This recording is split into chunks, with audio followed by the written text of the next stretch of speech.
Hello, I'm News Center Maine meteorologist Jason Nappy tracking the nor'easter. It's a southern Maine nor'easter. It's not going to hook in the Gulf of Maine and give the whole state a whole helping of snow, but it will add a lot of snow to southern Maine. The first time really in a long time that we're going to see this light, fluffy, powder type snow from really any portion of Maine, especially southern Maine, where it's been very heavy and very kind of cement-like recently.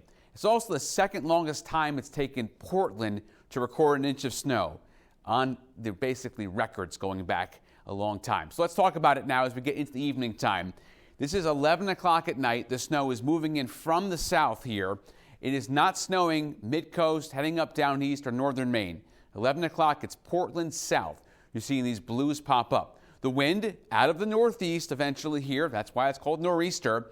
And you'll see darker colors popping up on the screen as we get to 8 o'clock, 9 o'clock in the morning. So you're waking up thinking about your Sunday plans. And if you were going to do grocery shopping at this time, you'd have a tough time of it from Lewis and Auburn down to Sanford. In Caribou, Millinocket, and Cowles, you're fine. But northeast wind, and this is when the snow growth zone is really going to be at its peak around this time of the morning here. So you got the atmosphere is saturated, and you also have the perfect temperature, about minus 13 Celsius to about minus 19 Celsius up in the sky, and that's going to make big snowflakes coming down at this time, in the order of 1 to 2 inches per hour through the noontime hour here. Those darker colors are popping up on the screen. And there's the wind northeast. York County, call this a York County special, because York County will likely get the heaviest of this storm, the worst snow, and also a little wind along the immediate coastline here, because during the day, a coastal front's going to set up too to enhance the snowfall along the southern coast especially. Really, that's the only spot where you have the coastal front. And sometimes it's going to be the battleground between rain and snow. This time, it's just going to create more lift, which means more snow, which means close to a foot of snow, southern coast, if not a little bit more. And then heading up mid-coast and down east, it's going to end and turn off 8 o'clock. Here comes the dry air coming in to the western mountains and the Oxford Hills. So eventually it shuts off, but not until late Sunday night. And then the wind goes right here due north. And that's a drying wind, and that's going to clear things out. So Monday morning, waking up for school, for work, doing some more snow cleanup, you're going to be all fine. Before I get into the full deep dive on the storm, here are the socials if you want to follow along. Love to have you there. We talk a lot about pizza and also there on the website. Here's the snow forecast. So I'll break it down. Start off up north, an inch or less. Really not looking for a lot. It's, once again, wind coming north, but also the storm tracking east instead of in the Gulf of Maine. So our friends in northern Maine don't really get much at all, if any. 1 to 3 inches here towards central Maine. Okay, this is the spot here, Central Highlands, where it's not going to be a lot either there because the wind from the north, dry air. 3 to 6 back towards Lewis and Auburn, Augusta, Rockland, Belfast, down east coastline.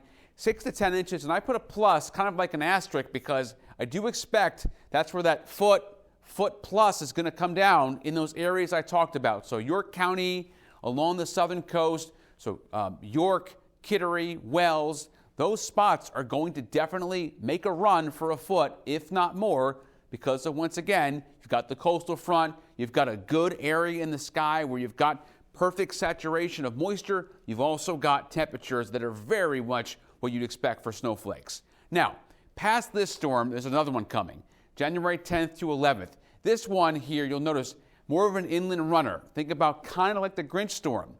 Okay, big front out ahead here. There's going to be severe weather firing up too.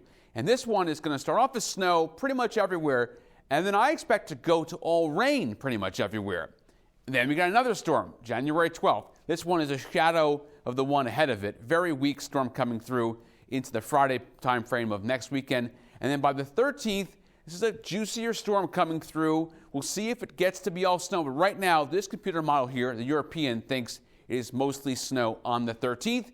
That's out of here. And then, wouldn't you know, on the 15th, another storm in the southeast firing up with potential in a couple of days from that. So we're in the 2 to 3 day time frame here in Maine for seeing winter storms. And speaking of storms, well, you got to have energy. Well, here we go. Bowling ball of moisture. I said that one coming through after the 10th. So around like 11th time frame for us by the time it gets here. This has got a lot of energy here. Big trough in the atmosphere coming in from the Pacific Northwest and that's going to just steamroll into Maine once again, middle of next week. And then another system passes through, and another area of energy passes through. This is storm season. Another one coming on the 15th out towards the Central Plains, and that's going to bring another storm our way, I think more towards the 17th, 18th of the month. So, to recap, exit stage right, storm 1. That's the one tonight and tomorrow. Here comes the big one, 10th and the 11th here, more of the inland runner track, so it brings that south wind. We don't want to see that. That'll be coastal inundation for us. That's going to be flooding at the beaches. It's going to mean potential for power outages.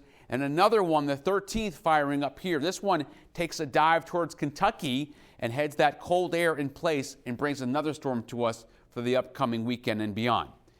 Just go back to the Wednesday storm for a second here. A lot of people asking me on social media about the wind forecast. This is going to change. And right now, I'm less confident about the wind being 63 in Rangeley and more confident along the coastline because of the low-level jet that's going to rip through here. If there's cold air up against the mountains, that will limit the wind getting up to the 50s and 60s inland. We'll have to wait and see. But right now, the coast, I would say, is under the gun for a bigger threat there as far as wind goes at this juncture. As far as that storm goes, though, for the middle of the week, this is 10th, 11th, snow once again. White Mountains, Longfellows, Western Mountains, Oxford Hills, but a lot less at the coastline before it gets washed away because this storm is going to trek inland runner, which means, once again, it pulls the warmer air in. So here's the all-snow storm for us. That's out of here. Several storms coming. Here's the big one I'm talking about for the 10th and the 11th. That's heading inland. Notice the isobars here are tightly packed. That means a stronger storm with wind. Okay, then the one after that one's going to come through, a weak one. Here's another big one potentially around the 12th, 13th. And then south of that, another one tries to reload. So there's a lot of storms. Follow along the social media. Talk about pizza, ice cream, and also a lot about winter weather in Maine. I love talking about it. My biggest passion. Happy to have you there in our wonderful, positive community. We'll talk to you next time.